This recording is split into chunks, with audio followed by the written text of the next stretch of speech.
ပရိသတ်များရှင်ဒီနေ့တင်ဆက်ပေးမယ့်ဇာတ်လမ်းလေးကတော့စာရေးသူမြချူးသွဲရေးသားထားတဲ့ဦးရဲ့အမုန်းခံစနီးပထမရွဲကိုအစအဆုံးတင်ဆက်ပေးကြပါရရှင်ဇာတ်လမ်းလေးမစခင်မှာကျမတို့ရဲ့ channel လေးကို like and subscribe လေးနှိပ်သွားပေးဖို့တောင်းဆိုလိုက်ပါရစေရှင်ကျေးဇူးတင်ပါတယ်ရှင်ဒါဆိုရင်ဇာတ်လမ်းလေးကိုစတင်ပြီးတော့နားဆင်ကြည့်လိုက်ကြရအောင်ပါရှင်သူ့ရဲ့နာမည်ကမျိုးခုံရောင်အသက်ကတော့28နှစ်ဝန်းကျင်လောက်ရှိပြီဖြစ်ပါတယ်အသက်သာငယ်ပေမဲ့လည်းစီးပွားရေးလောကမှာတော့ဒိတ်ဒိတ်ကျလုပ်ငန်းရှင်တူပဲဖြစ်ပါတယ်။မျိုးကိုရောင်ဆိုတဲ့နာမည်ကြားရုံနဲ့စီးပွားရေးလောကမှာမသိတဲ့သူမရှိလောက်အောင်ထင်ရှားတဲ့သူပဲဖြစ်ပါတယ်။ဒါဒီနေ့ဘယ်သွားစရာရှိသေးလဲ။ဒီနေ့ရုံးပိတ်ရက်ဖြစ်တာကြောင့်ဒေါ်ချူလေးမေးလိုက်ချင်ပဲဖြစ်ပါတယ်။ဘယ်မှတော့သွားစရာမရှိပါဘူးမမီ။ဦးတကယ်ဒီနေ့သွားစရာမရှိဘူးလား။အတန်လေးတဆာဆာနဲ့အိမ်ထဲဝင်လာပြီးမေးလိုက်တဲ့သူလေးကဒယ်ဒီတို့မမီတို့ရဲ့အချစ်တော်ဘေဘီချစ်ဆိုတဲ့ခြာတိတ်လေးပဲဖြစ်ပါတယ်။ဂုံသူမလေးကိုပြုံးပြလိုက်ပြီးဘဲမှသွားစရာမရှိဘူးခြာတိတ်ကဘဲသွားကျင်လို့လဲအဲ့ဒါဆိုရင်ဘေဘီဖျားသွားကျင်နေဘေဘီကိုလိုက်ပို့ပေးပါလားသဘောပါဗျာသဘောပါအဲ့ဒါကြောင့်ဦးကိုချစ်တာဘေဘီကပြောရွှင်ကကလေးတယောက်လိုရေရွတ်လိုက်တဲ့အပြောလေးကြောင့်ဂုံသဘောကျကရီလိုက်မိပါတယ်ဒေါ်ချိုလေးကြီးကတော့သားနဲ့အဲ့ဒီကလေးလေးကိုကြည့်ပြီးရဲရဲလေးပြုံးနေမိပါတယ်ဘေဘီချစ်ဆိုတာဒေါ်ချိုလေးကြီးရဲ့တငယ်ချင်းဒေါ်မီစနိုင်ရဲ့တူဦးသီးသောသမီးလေးပဲဖြစ်ပါတယ်အသက်က19နှစ်အရွယ်ရှိပြီးသူမလေးကတော့ဒုတိယနှစ်ကျောင်းသူလေးဖြစ်ပါတယ်။ဒေါ်ချူလေးအိမ်နဲ့ဒေါ်မီစနိုင်တို့ချန်ကဘေးချင်းကပ်လေးပဲဖြစ်ပါတယ်။မောင်နဲ့ဘေဘီဆိုတဲ့တယောက်ကဘာလဲမယုံသလိုမျက်ဝန်းနဲ့သူ့ကိုဝေးကြည့်ပြီးမေးလာတဲ့ချစ်သူကိုကုံစိတ်ပြတ်သွားမိပါတယ်။မောင်ရဲ့ညီမလေးဘာလို့ဟန်နီကိုဘယ်နှခါပြောရမလဲကွာ။မောင်တို့ကရိုးသားသားခင်တာပါဟန်နီရဲ့။ဘေဘီကမောင်ရဲ့ညီမလေးပါ။ဟုတ်လို့လား။ပြောတိုင်းဟန်နီကယုံပေးရမှာလား။ဟန်နီရဲ့အကြည့်တွေအပြောတွေထောက်ဂုံစိတ်ပြတ်သွားပြီမောင်ပြောတာယုံမှဟန်နီရဲ့မောင်နဲ့ဘီဘီနဲ့တကယ်မောင်နှမတွေပါအထင်တွေနဲ့တော့မဆွဆွဲစေချင်ဘူးသူ့ရဲ့စကားကြောင့်ဟန်နီကမျက်နှာကိုမဲလိုက်ပြီးဟန်နီကအထင်နဲ့ဆွဆွဲနေတာမဟုတ်ဘူးအမြင်နဲ့ပြောနေတာမောင်မယုံရင်ဒီမှာကြည့်ဟန်နီဖုန်းလေးကိုထုတ်ပြီးတော့ Facebook ဖွင့်လိုက်ကသူ့ကိုလှမ်းပေးလိုက်ပါတယ်မောင်မယုံရင်ဒီမှာကြည့်ဂုံလဲဟန်နီလှမ်းပေးလိုက်တဲ့ဖုန်းလေးကိုယူကြည့်လိုက်တော့ဂုံရဲ့မျက်ဝန်းတွေဝိုင်းဆက်သွားရပြီးအံ့ဩသွားရပါတယ်Facebook အကောင့်လေးတစ်ခုအကောင့်နည်းရဲ့နာမည်ကဘေဘီချစ်တင်ထားတဲ့ပုံတွေကသူ့ရဲ့ပုံတွေပြီးတော့သူနဲ့ဖျားသွားတဲ့နေ့ကတွဲရိုက်ထားတဲ့ပုံတွေလည်းပါသေးတယ်ရေးထားတဲ့စာသားတိတ်တကိုးရင်နဲ့ချစ်ရတဲ့ဦးပုံတွေကိုကြည့်ပြီးတော့ဂုံတောက်တစ်ချက်ကိုပြင်းပြင်းထန်ထန်ခောက်လိုက်မိပါတယ်ဘလို့လဲမောင်ဟန်နီရဲ့မထီတထီမေးလိုက်မှုကြောင့်အဲ့ကိစ္စမောင်ရှင်းပါမယ်မောင်ဘက်ကတော့ရိုးရိုးသားသားပါဟန်နီရဲ့ဟန်နီလက်ကိုကာလိုက်ပြီးတော်ပါတော့မောင်ဟန်နီတို့လမ်းခွဲကြရအောင်တော်ပါတော့မောင်ဟန်နီတို့လမ်းခွဲရအောင်တနစ်ဒီလိုဖြစ်လာမယ်ဆိုတာဟန်နီကြိုသိပြီးသားပါစောစောစီစီလမ်းခွဲကြတာပေါ့သူမရဲ့စကားကဂုံးရဲ့နှလုံးသားကိုဓာတ်နဲ့မှုန်းလိုက်သလိုနာကျင်ခဲ့ရပါတယ်မလုပ်ပါနဲ့ဟန်နီရဲ့မောင်ဟန်နီကိုဘလောက်ချစ်တယ်ဆိုတာဟန်နီသိရသားနဲ့ကွာဟန်နီမျက်နှာလေးကိုမဲပစ်လိုက်ပြီး sorry မောင်ဟန်နီကထွေးပြီးသားစတရီကိုပြန်မျိုးချတတ်ဘူးရှိတစ်ပတ်မှာဟန်နီရဲ့မင်္ဂလာပွဲရှိတယ်မောင်လာပြင်းအောင်လာခဲ့ပါဟန်နီဖိတ်စာပို့လိုက်မယ်ဟန်နီကစကားဆုံးမှလှည့်ထွက်သွားခဲ့ပါတယ်ခုံးမှာတော့ဘာစကားမှပြန်မပြောနိုင်အောင်စွန့်အားစွာနဲ့ကြံ့ရဲခဲ့ပါတယ်တစ်ဆက်တည်းမှာပဲဘေဘီချစ်ကိုလည်းယုံမုန်းသွားမိပါတယ်ဟန်နီသူ့ကိုကြောက်ခန့်လိုက်ပြီးကျင်းနဲ့စွာပြုံးလိုက်မိပါတယ် sorry ပါဘေဘီချစ်ရေသူနဲ့လမ်းခွဲကျင်လို့မင်းကိုခုရုံးလုံးမိတာတော့ဒိုးစိတ်မကောင်းပါဘူးအန်ဒီဘေဘီရောခြံထဲမှာရှိတယ်လေတားရဲ့ဘာဖြစ်လို့လဲအော်ဘာမှမဟုတ်ပါဘူးဒီအတိုင်းတွေ့ချင်လို့ပါစကားအဆုံးမှဂုံသူမရှိအောင်ရောက်လာခဲ့ပါတယ်။ဦးဘေဘီစီလာတာလား။သူမစီတရွေ့ရွေ့ရှောက်လာတဲ့ဂုံကိုမေးလိုက်ခြင်းပဲဖြစ်ပါတယ်။သူမရဲ့မျက်နှာမှာအပြိုးရိပ်တွေရှိနေပေမဲ့လည်းဂုံရဲ့မျက်နှာမှာတော့ဒေါသတွေဖုံးလွှမ်းနေပါတယ်။မထင်မှတ်လိုက်တဲ့ရိုက်ချက်တစ်ခုကြောင့်ဘေဘီရဲ့မျက်နှာလေးလေထွက်သွားရပါတယ်။ဘေဘီလည်းပူထူသွားတဲ့ပါးလေးကိုလက်နဲ့ပွင့်ရင်မျက်ရည်တွေဝဲစွာနဲ့သူ့ကိုမောကြည့်လာပါတယ်။ဦးဘေဘီကိုရိုက်တယ်။ဂုံမျက်နှာကိုမဲပစ်လိုက်ပြီးအခုအချိန်မှာမင်းကိုရိုက်တာထက်တပ်ပစ်ချင်နေတာမင်းကြောင့်ငါရဲ့ချစ်သူငါ့ကိုထားခဲ့ပြီအဲ့ဓာတွေအားလုံးကမင်းကြောင့်မင်းကိုကလေးလေးတယောက်လိုထင်ခဲ့မိတာငါရဲ့အမှားပဲဘေဘီလည်းသူ့ရဲ့စကားတွေကြောင့်ဒေါသဖြစ်သွားရပြီဦးချစ်သူနဲ့ဝေးအောင်လုပ်တာဘေဘီပါလို့ပြောရအောင်ဘေဘီဦးရဲ့ချစ်သူကိုတိလည်းမသိဘူးမြင်လည်းမမြင်ဘူးဂုံကမဲပြုံးလေးတစ်ချက်ပြုံးလိုက်ပြီးဟုတ်ပါတယ်မင်းငါရဲ့ချစ်သူကိုမမြင်ဘူးဒါပေမဲ့ငါရဲ့ချစ်သူကတော့မင်းကိုသိနေတယ်မင်း Facebook အကောင့်မှာတင်ထားတဲ့ပုံတွေကြောင့်အခုတော့ငါရဲ့ချစ်သူနဲ့ဝေးရပြီအဲ့ဓာတွေအားလုံးကမင်းကြောင့်ကွာမင်းကြောင့် ဘေဘီဘာစကားမှပြန်ပြောနိုင်ခြင်းမရှိခဲ့တော့ပါဘူးမင်းငါနဲ့လာမပတ်သက်မိအောင်နေပါမင်းငါနဲ့ဝေးဝေးနေပေးပါသူ့ရဲ့စကားဘေဘီရဲ့ရင်ကိုဓာတ်နဲ့ထိုးဆိုင်လိုက်တယ်လို့ပဲနာကျင်ရပါတယ်ဘေဘီမရည်ရွယ်ပါဘူးဒီလောက်ထိဖြစ်သွားမယ်ဆိုတာဦးဘလောက်ခံစားနေရလဲဆိုတာဘေဘီနားလဲပါတယ်ဘေဘီလည်းဦးနဲ့ထပ်တူခံစားနေရပါပြီဦးရဲ့သူမကြားနိုင်အောင်တီးတိုးစိတ်မှာရေယွရင်းနဲ့သူ့ရဲ့နာကြည်မုန်းတီးတဲ့အကြည့်တွေကိုခံယူလျက်မောင်ရပြည့်ကျော်မဟန်နီတို့ရဲ့မင်္ဂလာအခမ်းပွဲမင်္ဂလာခမ်းမတွေကိုဝင်မှုပြင်နေတဲ့ခုံးရဲ့ခြေလမ်းတွေတုပ်ဆိုင်နေပါတယ်ရင်ထဲမှာမွန်းကျက်နေပါပြီချစ်ရသူရဲ့မျက်နှာလေးကိုဒီနေ့နောက်ဆုံးမြင်ရတဲ့အချိန်ပဲဖြစ်ပါတယ်နာကျင်နေတဲ့နှလုံးသားကိုအပြုံးနဲ့ဖုံးကွယ်ရင်မင်္ဂလာခမ်းမတွေကိုသူဝင်လာခဲ့လိုက်ပါတယ်တွေ့ရပါပြီအဖြူရောင်အနောက်တိုင်းသူတို့သမီးဝစ်စုံလေးနဲ့အလှကြီးလှနေတဲ့ဟန်နီပြုံးပြော်ရင်သူတို့သားရဲ့လက်ကိုတွဲရင်ဧည့်သည်တွေကိုအိတ်ခတ်နေပါတယ်ဂုံယူပါတယ်ဟန်နီဒါကိုယ့်ရဲ့မင်္ဂလာလက်ဖွဲ့ပါဂုံတယောက်သူမတို့အနားကိုရှောက်လာရင်ဆိုလိုက်တော့သူကမ်းပေးတဲ့ပါဆယ်ဘူးလေးကိုဟန်နီကလှမ်းယူလိုက်ပြီးအခုလိုလာပြီလို့ကျေးဇူးတင်ပါတယ်ကိုမျိုးကုံရောင်မောင်ဒါ Star Wars ကုမ္ပဏီပိုင်ရှင်ဦးကုံရောင်ရှင်ရဲ့သားကိုမျိုးကုံရောင်နဲ့ဟုတ်ကဲ့တွေ့ရတာဝမ်းသာပါတယ်ကျွန်တော်အမည်ရပြည့်ကျော်ပါဟုတ်ကဲ့ကျွန်တော်လည်းဝမ်းသာပါတယ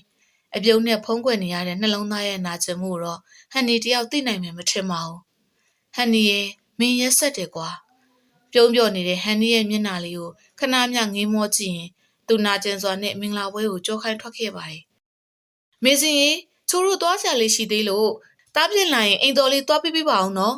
်အော်အေးချိုသမီးလေးကိုသွားပြခိုင်းလိုက်မယ်လေမမေနဲ့အန်နီချိုတို့ပြောနေတာကိုဖေဖေကြားပါတယ်ဘေဘီဦးနဲ့ရင်မဆိုင်ချင်ပါဘူးဒါပေမဲ့လည်းဦးနဲ့အစင်မပြေတာကိုတော့မမေနဲ့အန်တီတို့ကိုမသိစေချင်ပါဘူးဘာမဟုတ်တဲ့ပြဿနာလေးတစ်ခုနဲ့လူကြီးတွေမျက်နှာပြတ်မအောင်ဘေဘီမလိုလားပါဘူးအချိန်ကတော့ည8 နာရီရှိပါပြီတစ်ဖက်ခြံကကားမီးရောင်ကြောင့်ဘေဘီဦးတို့ခြံဘက်ကိုရောက်လာခဲ့လိုက်ပါတယ်ဘေဘီအဝေးကနေလှမ်းကြည့်လိုက်တော့ဦးကားပေါ်ကဆင်းလာတာခြေတော်မခိုင်တော့ပါဘူးဒါကြောင့်ဘေဘီဦးရဲ့အနာကိုပြေးလာခဲ့ပြီး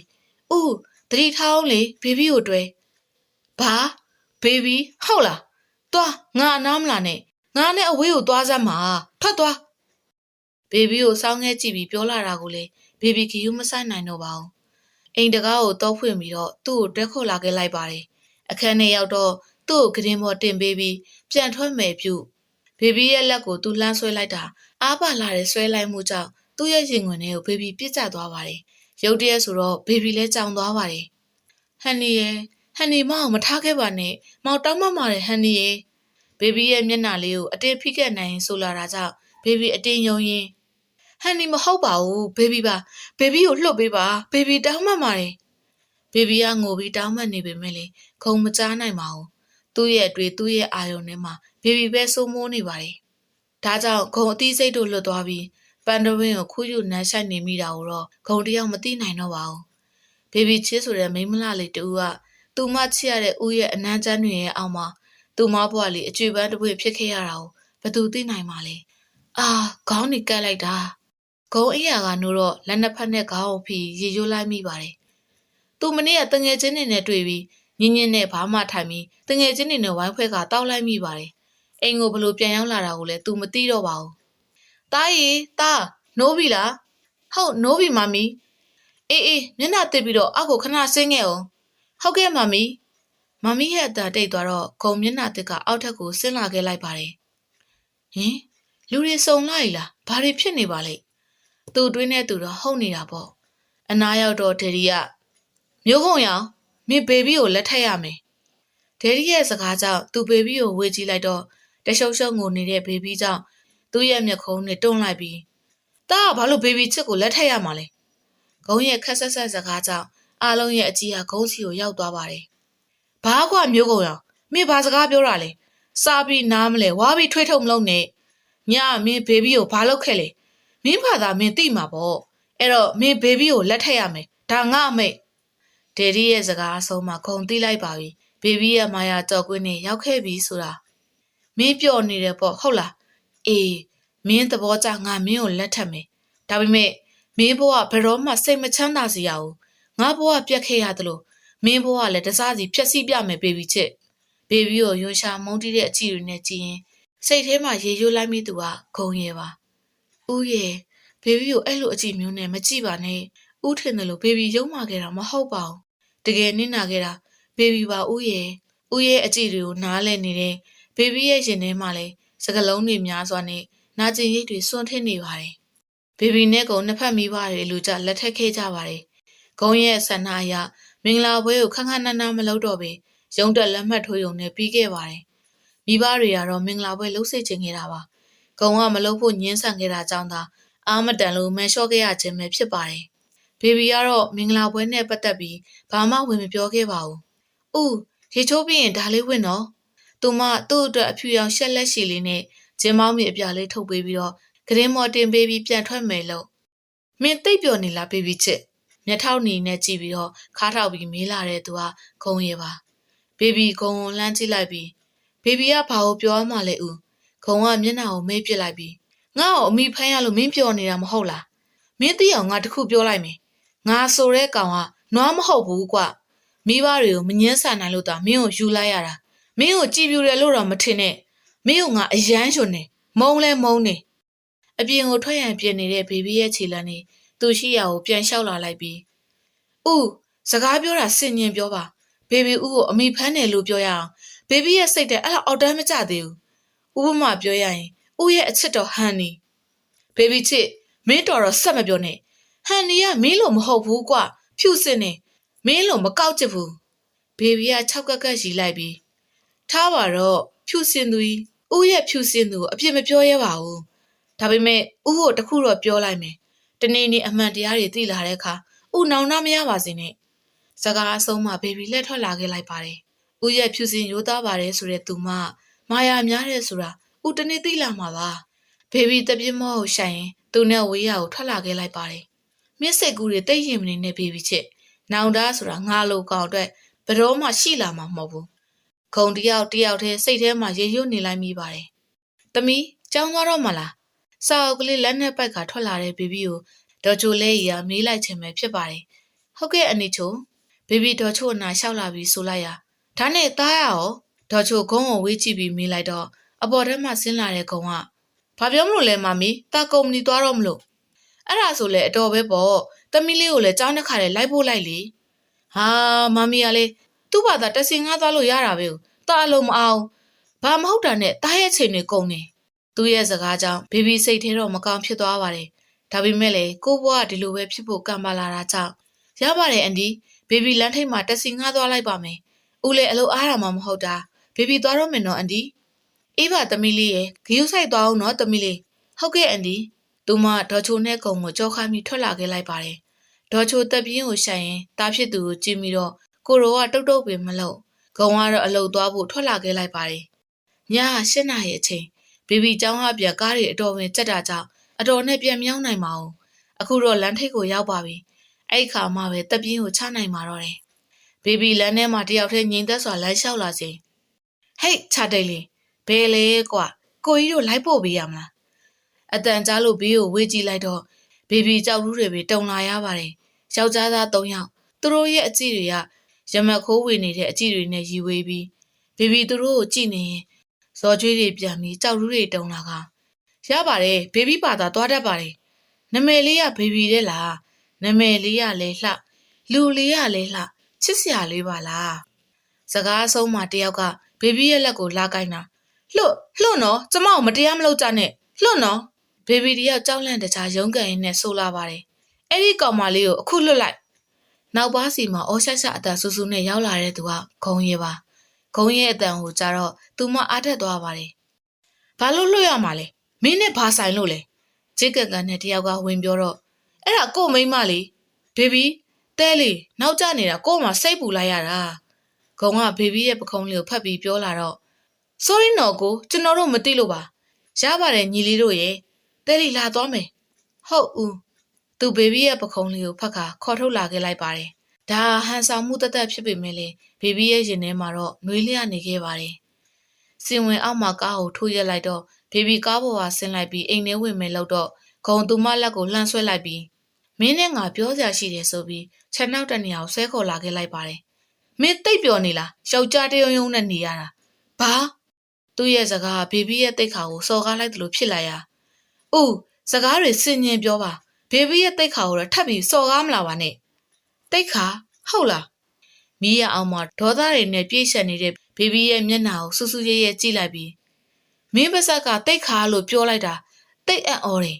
ယောက်ျားတယောက်ကိုအပိုင်ချန်မာယာနဲ့သိမ့်သိမ့်ခဲ့တဲ့မိန်းမအများအခုလဲမင်းဘက်ကမာယာမများရင်ယောက်ျားတတိုက်ကမင်းကိုမျက်စောင်းအောင်ထိုးမှာမဟုတ်ဘူးစော်ကားခံလိုက်ရတဲ့သူမရဲ့တိတ်ခါအတွက်တုံ့ပြန်လိုက်ပါတယ်ပူနွေးသွားတဲ့ဘာကိုလက်ဖြစ်ဖို့ရင်ဒေါသတွေကတားမြစီးမြဖြစ်လာကမင်းကငါ့ကိုရိုက်တယ်ဟုတ်လားမင်းမလက်ပါတာမဟုတ်ဘူးငါလည်းလက်ပါတယ်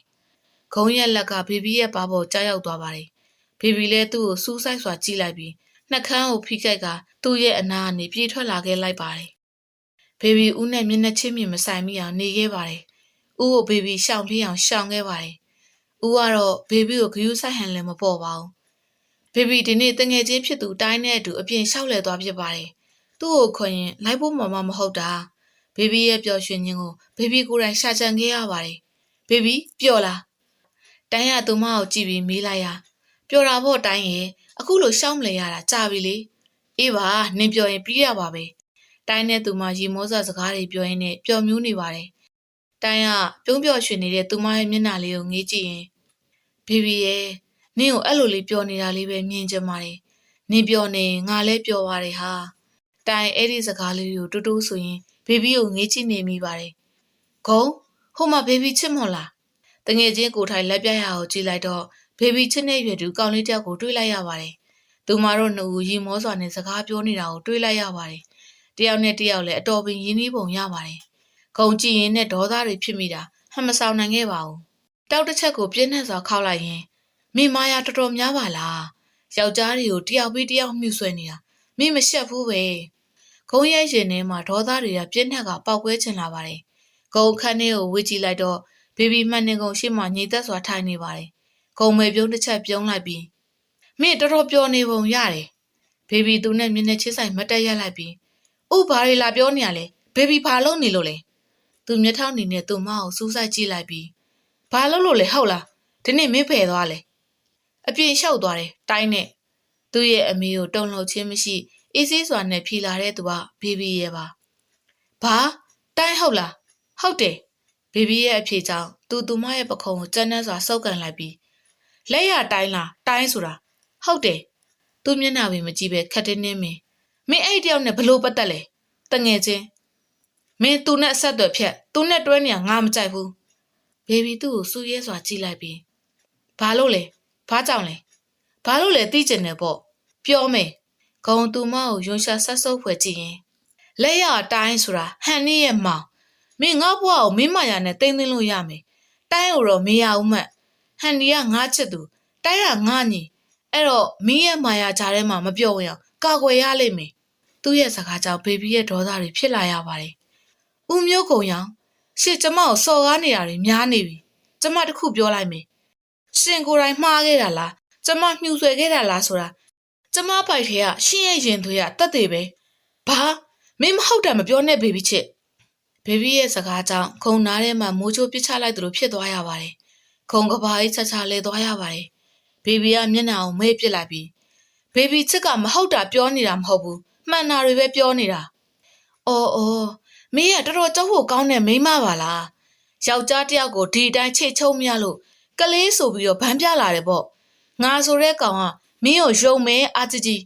တခြားကောင်နဲ့ဖြစ်ချင်တိုင်းဖြစ်ပြီးမှငါဆိုတဲ့ကောင်ကိုအမိဖမ်းလှဲကြိုးထမ်းခိုင်းတာမင်းသိပ်တော်ပါတယ်ဘေဘီချစ်ဦးမျိုးကုံရောင်ရှင်ကျမကိုစော်ကားတာတော်ယုံစော်ကားအေးရှင့်စကားရှင်းမှတ်ထားနော်ရှင်ရဲ့ကလေးမဟုတ်ဘူးဆိုတာကျမလိုချင်တာလဲအဲ့ဒီအဖြေပဲ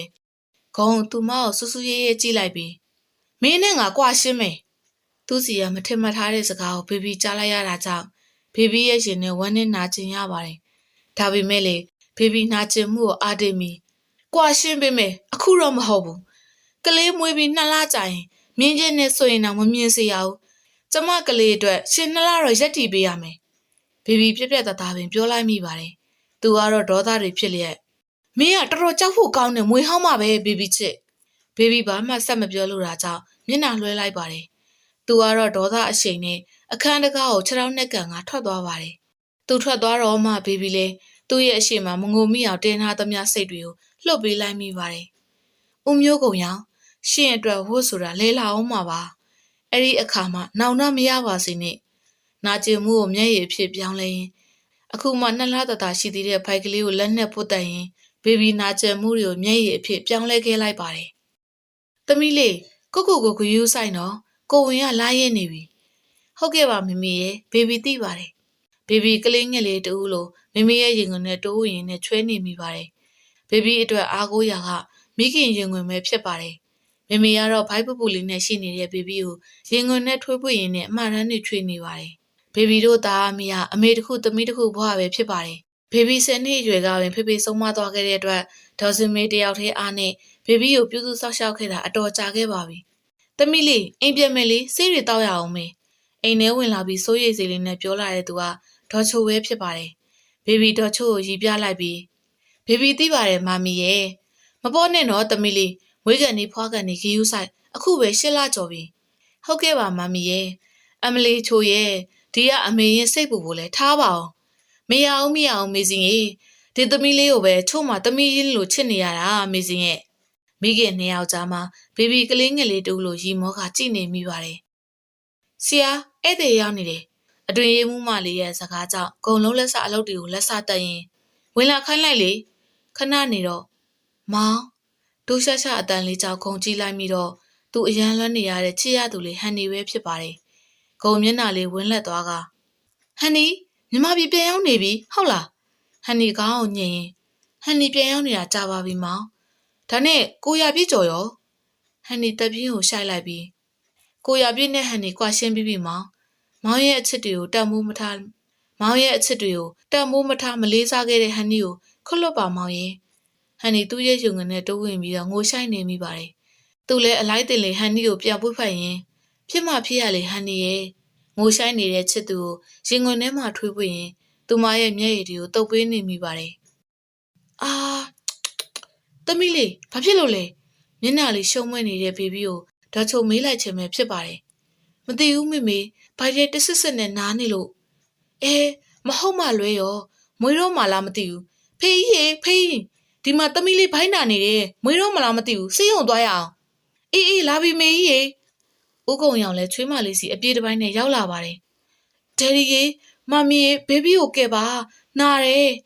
နာကျင်လွန်းတဲ့တန်ကိုအကျိတ်ခံစားရင်အော်ဟေ့ညင်းညူနေတဲ့သူဟာဘေဘီရဲ့ပါ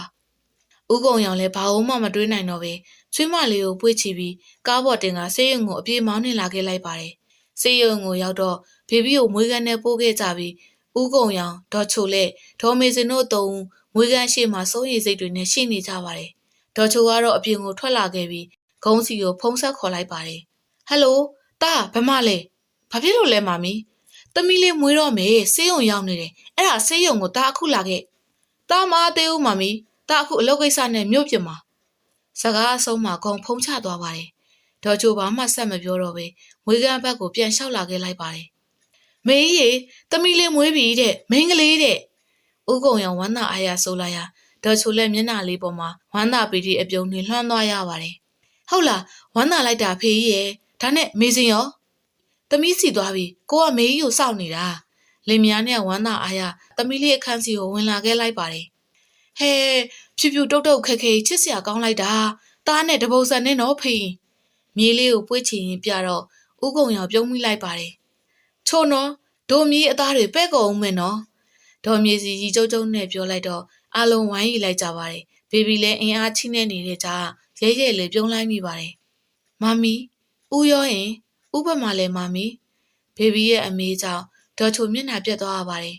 တားမြို့ပြင်ကိုရောက်နေလို့တဲ့ပြန်ရောက်ရင်လာခဲ့မယ်တဲ့သမီးလေးဘာမှအားမငယ်နဲ့နော်မမီတို့ရှိတယ်မမီရဲ့စကားကိုဘေဘီခေါင်းငိတ်ပြရုံသာတတ်နိုင်ခဲ့ပါတယ်ဘေဘီသိနေပါတယ်ဦးဘေဘီစီမလာဘူးဆိုတာဘသူမှမသိလိုက်တဲ့မျက်ရည်တစ်စက်ကပါးပြင်ပေါ်ကိုကြွေကြတက်ဆင်းလာခဲ့ပါတယ်ဝမ်းနဲ့စိတ်နဲ့နာကြီးစိတ်တို့ရောထွေးနေရင်ဘေဘီကို့ဘွားကိုမုန်းမိပါတယ်မိမတယောက်ရဲ့အရေးကြီးဆုံးဖြစ်တဲ့မိဖွားခြင်းဆိုတဲ့အချိန်မှာခင်မိုးဖြစ်သူရဲ့ယူရခြင်းမခံရတဲ့မိမတယောက်ရဲ့ဘဝဘလောက်ရင်နာစရာကောင်းလိုက်တယ်လဲနော်ဦးကိုချေရတာဘေဘီပြမန်းလာပြီဦးရဲ့ဘေဘီဆေးရုံကဆင်းလာတဲ့အတိုင်းဘေဘီစီဦးရောက်မလာခဲ့ပါဘူး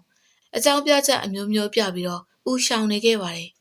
မြေးလေးရေဖွားဖွားမြေးလေးကချစ်စရာလေးတော့ဖွားဖွားနဲ့ဖူဖူညာချွဲမဲ့မြေးလေး ချစ်စရာနီးလေးထွေးထားတဲ့နီတာရဲ့ကလေးလေးကိုဒေါ်ချိုလက်မှမချပါဘူးဆေးရုံကဆင်းလာကြတဲ့ကလေးကဒေါ်မေစင်နဲ့ဒေါ်ချိုရဲ့လက်ထဲမှာပဲရှိခဲ့ပါတယ်ဂုံကတော့ကလေးကိုအေးပေးမလုပ်ပါဘူးတ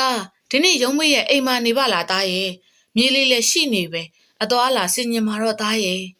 အပြည့်ထွက်ရပြင်နေတဲ့ဂုံကိုဒေါ်ချိုပြောလိုက်ခြင်းပဲဖြစ်ပါတယ်မမီကလည်းတာတလောက်အလုပ်များနေမမီလည်းသိရတာနဲ့အခုလည်းအလုပ်ကိစ္စချိန်ထားသေးတယ်ဘေဘီချစ်တယောက်လုံးရှိနေတာပဲမမီကလည်းနေပါစေမမီသူ့အလုပ်သူလုပ်ပါစေဘေဘီတို့သားမိအတွက်သူ့ကိုမလိုအပ်ပါဘူးသူသွားချင်ရသွားပါစေဖေကရောက်လာမှမသိတဲ့ဘေဘီကမမီလက်ထဲကသမီးလေးကိုပွေ့ခေါ်ရင်းဆိုလိုက်တော့ဂုံမျက်နှာပြက်သွားပါတယ်မမီတာသွားတော့မယ်ညနေအပြန်နောက်ကြမယ်ဂုံဘေဘီရဲ့မျက်နှာကိုတစ်ချက်သာလှမ်းကြည့်ပြီးတော့ထွက်သွားပါတယ်ဘေဘီကတော့မေပြုံးလေးတစ်ချက်ပြုံးရင်ကြံ့ရင်ခဲ့ပါတယ်ဒေါ်ချိုကတော့သူတို့နှစ်ယောက်ရဲ့ကြားဘာတခုမှမပြောဘဲနဲ့ခေါင်းသာခါရင်ကြံ့ရင်ခဲ့ပါတယ်မောင်အရင်အချိန်တွေကိုလွမ်းနေကွယ်သူ့ရဲ့ရင်ခွင်နဲ့ကလေးတယောက်လိုရှိနေခဲ့တဲ့ချစ်ရသူလေးကိုခက်တင်းနှင်းပွေ့ဖက်ရင်မောင်လဲလွမ်းတာပေါ်ဟန်နီရဲ့ဟန်နီတယောက်သူ့ရဲ့ခန္ဓာကိုယ်ခက်တင်းနှင်းပွေ့ဖက်ထိုင်ဟန်နီတာကိုရပြည့်ကျော်ကိုလမ်းမထက်ခင်မောင်နဲ့ဝေးရမှာမဟုတ်ဘူးမောင်ရဲ့အားလုံးကဟန်နီအမားကြောင့်ပါသူ့ရင်ဘက်ပေါ်မျက်နှာအရင်ငိုနေတဲ့သူမလေးသူမရဲ့မျက်ရည်တွေကသူ့ရဲ့ရင်ဘက်ပေါ်မှာဆွန့်ထဲကုန်ခဲ့ပါပြီဂုံချစ်ရသူရဲ့ဆန်နယ်တွေကိုအသာတက်တင်ပြီးဟန်နီရဲ့အမမဟုတ်ပါဘူးဟန်နီရဲ့ကံကြမ္မာမောင်နဲ့ဟန်နီရဲ့ကြားမှာကြည်စဲသွားတာပါကွယ်မောင်ရဲ့ဟန်နီလေးဟန်နီစကားတွေရှိဆက်ပြောလာမယ်ချစ်ရသူရဲ့နှကန်းလေးပေါ်လက်ညှိုးလေးခံရင်မောင်ဘာမှမကြားချင်တော့ဘူးကွယ်မောင်နဲ့ဟန်နီတွေ့တဲ့အချိန်မှာရင်နာစရာတွေမပြောချင်တော့ဘူးကွာမောင်ချစ်တယ်သူ့ဘာကိုနမ်းလိုက်တဲ့ချစ်ရသူလေးကြောင့်သူ့ရင်ထဲကြည်နူးသွားရပြီမောင်လည်းဟန်နီကိုချစ်ပါတယ်ချစ်ရသူနှစ်ဦးရဲ့လက်တို့ကမြဲမြံနေပါတယ်ချစ်သူနှစ်ဦးရဲ့အပြုံးတို့ကမြဲမြံနေသောလက်တွေကြားမှာတောက်ပနေခဲ့ပါတယ်နေတကယ်ကွာရှင်းတော့မှလားဘေဘီအသက်မဲ့နေသူတူလို့မျက်ဝန်းတွေကိုအဝေးကိုပို့လိုက်ပြီးမဖြစ်နိုင်ဘူးဆိုတာသိနေပြီပဲတိုင်းရဲ့ငါကဘာလို့တွေ့ကပ်နေရမှာလဲအလိုမရှိတဲ့ယောက်ျားတစ်ယောက်ရဲ့အနားမှာအဆက်မရှိတွေ့ကပ်နေရဘေဘီချစ်ဆိုတဲ့မိန်းမအဲ့လောက်ထိတိတ်ခါမမဲ့သေးဘူးဘေဘီရဲ့အုံနောက်တွေကအချက်ပေးနေရလားဦးဟာဘေဘီမချစ်တဲ့ယောက်ျားဆိုတာကိုရှင်းရှင်းလင်းလင်းသိလာခဲ့ပါတယ်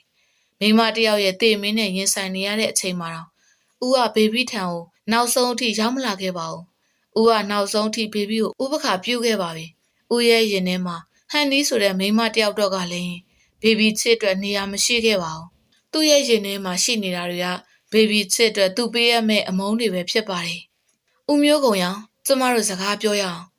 ်တမီးလေးကိုပကတ်ထဲထည့်ပြီးတော့ဖုံးပြောနေတဲ့သူ့အနားကိုရှောက်လာပြီးပြောလိုက်ခြင်းပဲဖြစ်ပါတယ်ဂုံချစ်ရသူနဲ့ဖုံးပြောပြီးသူမရဲ့အတန်ကြောင့်လှည့်ကြည့်လိုက်ပြီးဝရန်တာရဲ့တစ်ဖက်ကိုလက်ပြလိုက်ပါတယ်ဘေဘီဝရန်တာဘေးရှိခုတ်လေးမှာဝင်ထိုင်လိုက်ပြီးညရဲ့တိတ်ဆိတ်မှုကိုခံစားနေမိပါတယ်ညကတိတ်ဆိတ်ငြိမ်းချမ်းနေပါတယ်ဒါပေမဲ့ဘေဘီရဲ့ရင်ထဲမှာတော့မအေးချမ်းသလိုမငြိမ်းချမ်းပါဘူးတောကတွေများစွာကဘေဘီကိုနှိပ်စက်နေခဲ့သလိုဘေဘီရဲ့ရင်ထဲကနာကျင်မှုတွေကလည်းဘေဘီကိုဟားတိုက်ရီမောနေကြပါတယ်ဘေဘီချစ်ရသူနဲ့ဖုံးပြောပြီးချိန်ဝရန်တာဘေးမှာထိုင်နေတဲ့သူမရဲ့အနာကိုရှောက်လာခဲ့ပြီးမင်းငါ့ကိုဘာပြောမလို့လဲဘေဘီသူနဲ့မျက်နှာချင်းဆိုင်ဖြစ်အောင်မတက်ရက်လိုက်ပြီးကျမဦးမျိုးကုံရောင်အတွက်သတင်းကောင်းယူလာတယ်ဘလို့သူမျက်ခုံးကိုပင်းလိုက်ပြီးသူမကိုနားမလဲသလိုပြန်ကြည့်လိုက်ပါတယ်သူကတော့ရီဝေနေတဲ့မျက်ဝန်းတွေကိုအဝေးကိုပို့လိုက်ရင်ကျမတို့ကြွားရှင်းကြရအောင်သူမနှုတ်ကကြားလိုက်ရတဲ့စကားကြောင့်သူအနှဲငယ်အံ့ဩခြင်းဖြစ်သွားပြီမဲ့လေနှက်ခမ်းတို့ကိုလိုလိုချင်းချင်းပြုံးရင်မင်းသေးချာဆုံးဖြတ်ပြီးပြီလားမဆိုင်မတွားစွာနဲ့သူမခေါင်းကိုညှိပြလိုက်ပါတယ်ပြီးမှတပ်ပြင်းရှည်ယူချလိုက်ပြီးမိမတွေကကိုယ့်ကိုမလိုအပ်တဲ့ယောက်ျားတစ်ယောက်ရဲ့အနာမှာအတင်းတွေ့ကပ်နေကိုထုံးစံမရှိဘူးဦးမျိုးခွန်ရောင်ကလေးရှိလာတဲ့အချိန်မှာမိမတစ်ယောက်ရဲ့စိတ်တွေကပိုပြီးခိုင်မာလာတတ်တယ်ဒါဟာကိုယ့်ရင်သွေးကိုမကြည်ပြူတဲ့သူရဲ့အနာမှာမထားချင်တဲ့မိခင်တယောက်ရဲ့အတ္တမမြည်တဲ့အတ္တပဲဦးမျိုးခွန်ရောင်သူမမျက်ဝန်းထဲမှာနာကျင်မှုတွေစွန့်ထင်းနေခဲ့ပါတယ်ကြေခွဲရိတ်တို့ကလည်းရင်ထဲမဆက်အောင်နာကျင်နေပါတယ်ဒါပေမဲ့ဘေဘီဟာသူမထင်ထားလောက်အောင်ဟန်ဆောင်ညစ်အတတ်ပညာကိုတက်ကြွထားတဲ့မိန်းကလေးပဲဖြစ်ပါတယ်မျက်နှာလေးကိုထင်မထားလောက်အောင်တင်းပြင်းကျမတို့ငငယ်ကလေးကရင်းနေခဲ့တယ်ငငယ်ကလေးကကျမရှင့်ကိုတန်ရုံးစင်ကြည့်ခဲ့တယ်ငငယ်ကလေးကကျမရှင့်ကိုချစ်ခဲ့တယ်ဒါပေမဲ့အဲ့ဒီချစ်ခဲ့တဲ့တန်ရုံးစင်တွေကိုကျမဒီနေ့ဒီချိန်ဟာစပြီးတော့ပြန်ရုပ်သိမ်းပြရစီကျမတို့သစိမ်းနေအဖြစ်လမ်းခွဲကြတာပေါ့စကားဆုံးမှမေပြုံးနဲ့တူလှက်ထက်သွားတဲ့သူမ ကုံမသာသူမကိုဘာစကားမှမပြောနိုင်မင်းကြံ့ရစ်ခဲ့ပါတယ်။သမီးလေးတကယ်ဆုံးဖြတ်ပြီးပြီလား။ဒေါ်မေစင်မေးလာတဲ့မိကွန်းကြောင့်ဘေဘီလေးတဲ့စာခေါင်းကြီးပြလိုက်ပါတယ်။ဘေဘီဆုံးဖြတ်ပြီးပြီမိမိရဲ့။ဘေဘီရဲ့မျက်ဝန်းတွေမှိုင်းညို့နေပါတယ်။သူမရဲ့ရင်ထဲမှာခံစားချက်တွေအားလုံးကဗလာကျင်းနေပါတယ်။ဒေါ်မေစင်သမီးကိုကြည့်ကတက်ပြင်းကိုချလိုက်ပြီးမြေးလေးအတွက်ရောမစင်စားတော့ဘူးလားသမီးရဲ့။သမီးအတွက်လို့ပြောလိုက်တဲ့မိမိရဲ့စကားကြောင့်ဘေဘီနှကန်းကိုတွန့်ယုံပြုံးလိုက်မိပါတယ်။ဘေဘီဘက်ကသမီးလေးရဲ့မျက်နှာကိုငဲ့ပြီးသူနဲ့ဆက်ပေါင်းနေရင်သမီးလေးရဲ့ရှင်ထဲမှာသူနဲ့ပတ်သက်ပြီးရလာမဲ့စိတ်ဒဏ်ရာတွေအတွက်ဘသူအာမခံပေးမှလဲမမေဘသူမှအာမမခံပေးနိုင်ဘူး။သူ့ရဲ့သမီးသူ့ရဲ့ရင်သွေးမဟုတ်ပါဘူးလို့ကြွကြော်ထားတဲ့သူက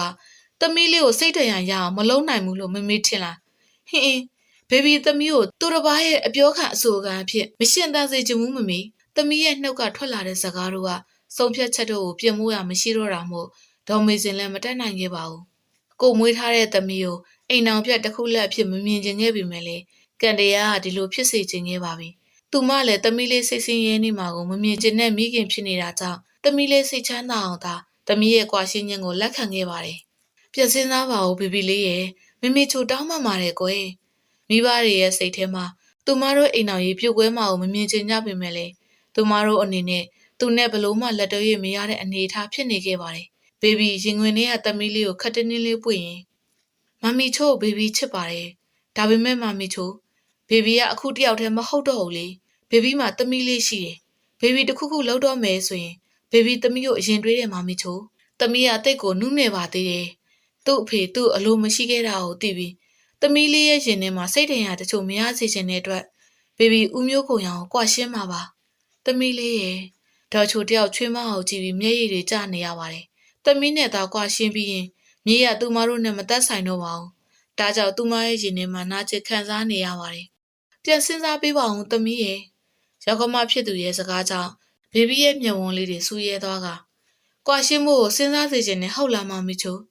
ဘေဘီခံစားရတာတွေကဒီလောက်နဲ့မလုံလောက်သေးလို့လားဘေဘီလည်းလူသားတွေကလူသားပါခံစားတတ်တယ်နာကြည့်တတ်တယ်မမီချိုအဲ့တော့ဘေဘီဦးမျိုးခုံရအောင်ကွာရှင်းပြအောင်ကွာရှင်းပါပါငါကလည်းဒီနေ့ဒီချိန်ဒီနေရာမှာရှိနေတာမင်းကိုတိတ်ပေါင်းချင်တယ်လို့မဟုတ်ဘူးဒီမှာငါလက်မှတ်ထိုးပြီးပြီကွာရှင်းစာချုပ်ဘယ်အချိန်အနားကိုရောက်လာမှန်းမသိတဲ့သူ့ရဲ့နှုတ်ကထွက်လာတဲ့စကားပဲဖြစ်ပါတယ်သူကလက်ထဲမှာကင်ထားတဲ့စာချုပ်တစ်ခုကိုစပွဲပေါ်ပြစ်တင်ပေးနဲ့ဆိုလိုက်ပါတယ်ဘေဘီကနှက်ခမ်းကိုတွန့်ယုံမင်းလိုက်ပြီးကောင်းပါပြီဦးမျိုးကုံရောင်ကျမတို့ပတ်သက်မှုဒီမှာနဲ့အဆုံးသတ်ကြတာပေါ့သူမရင်ခွင်ထဲကသမီးလေးကိုကြစ်နေအောင်ခတ်တွင်းတွင်းပွင့်ရင်းနဲ့ဆိုလိုက်ပါတယ်ဒေါ်ချိုကတားကိုတလဲချွေးမကိုတလဲကြည့်ပြီးတားတို့သမီးတို့ရဲ့တေချာပြန်စဉ်းစားကြပါဦးမြေးလေးရှိနေတယ်လေကွယ်ဥကုံရောင်ခီးထက်နေစဉ်မှာဖြစ်ပေါ်လာတဲ့အဲ့ဒီပြဿနာကိုဘလို့ကင်တွယ်ရမှာကိုဒေါ်ချိုမသိတော့ပါဘူးတားဘက်ကလည်းပြတ်သားနေတယ်လို့သမီးဘက်ကလည်းလုံးဝပြတ်သားနေခဲ့ပါတယ်ဘာမှစဉ်းစားစရာမလိုဘူးမမီသူ့ကလေးကကျွန်တော်ရဲ့ကလေးမဟုတ်တဲ့အတွက်ကျွန်တော်ဘွားကိုကျွန်တော်ဆုံးဖြတ်ပိုင်ခွင့်ရှိရဲ့မျိုးကုံရောင်ဒေါ်ချိုတယောက်သားဖြစ်သူကိုကြည့်ပြီးဒေါသတွေဖြစ်နေပါတယ်ဘေဘီကတော့လက်တစ်ဖက်ကသမီးကိုပွေ့ချီထားပြီးလက်တစ်ဖက်ကသူချပေးထားတဲ့ဘောပင်ကိုကောက်ကင်ကစာကျုံးမှာလက်မှတ်ထိုးလိုက်ပါတယ်ပြီးမှသူ့ကိုတဲတဲကြည့်ပြီးဘာပဲဖြစ်ဖြစ်ကျေးဇူးတင်ပါတယ်တနေ့နီးနီးလောက်ကျမကိုတီးခံခဲ့ရလို့ရှင်ပမန်းနေရောပေါ့ဒါရှင့်အတွက်ဝေကျွေးဆိုရင်ဒီနေ့ပဲအဲ့ဒီဝေကြေးကြေပါပြီဦးမျိုးကုံရောင်စကားအဆုံးမှဘေဘီလှက်ထက်လာခဲ့လိုက်ပါတယ်ဒီချိန်တော့ဘေဘီမျက်ရည်မကျတော့ပါဘူးနှလုံးသားကနာကျင်လုံးရစ်ထင်ပါရဲ့ဘေဘီရဲ့မျက်ရည်တွေကဒီချိန်တော့ပါးပြင်ပေါ်ကျဆင်းမလာတော့ပါဘူးဘေဘီရဲ့ခြေလမ်းတွေမျိုးကုံရောင်နဲ့ဝေးရအောင်အဆင်ပြေပါမလားဟန်နီရဲ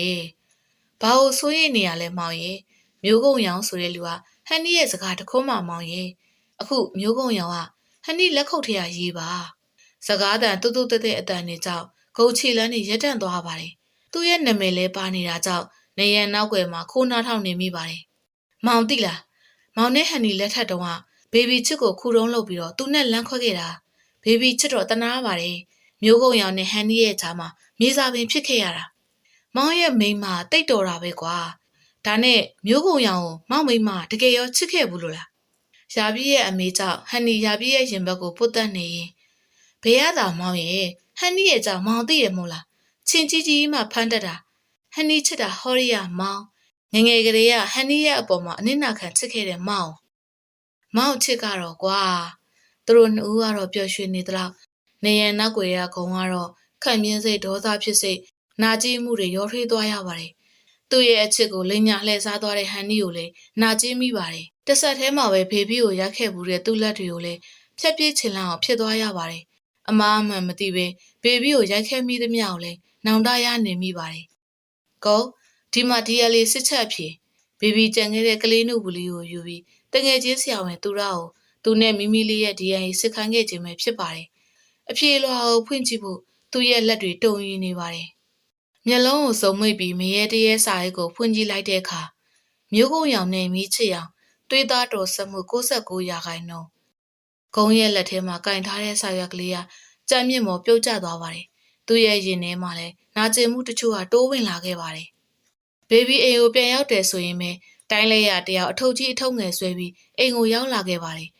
ရောက်လာတာနဲ့ငကိုဗီဇအတိုင်းအတန်ပြဲကြီးနဲ့အော်ခေါ်နေပါတယ်ဟဲ့တိုးတိုးလှုပ်ဆမ်းမတိုင်းရဲ့နေရလဲအတန်ပြဲကြီးနဲ့အထုပ်ပိုးတွေနဲ့အိမ်ထဲဝင်လာတဲ့တိုင်းကိုကြည့်ပြီးဘေဘီပြောလိုက်ခြင်းပဲဖြစ်ပါတယ်တိုင်းကသူမကိုသွားလေးတွေပေါ်အောင်ပြုံးပြရင်ငါကလေးတွေရောနင်းအတွက်ပါလိုအပ်တာတွေဝယ်လာတယ်ကားထဲမှာလည်းရှိသေးတယ်တကယ်ကြီးလားဘေဘီကအံ့ဩလွန်းတာကြောင့်မေးလိုက်ခြင်းပဲဖြစ်ပါတယ်လာငါလိုက်ပြမယ်တိုင်းကဘေဘီကိုခေါင်းငိတ်ပြပြီးသူကားရှိရာကိုဆဲခေါ်လာခဲ့လိုက်ပါတယ်ကားနောက်ခန်းကိုဖွင့်လိုက်တဲ့အခါဘေဘီရဲ့မျက်ဝန်းတွေပိုဝိုင်းသွားရပါတယ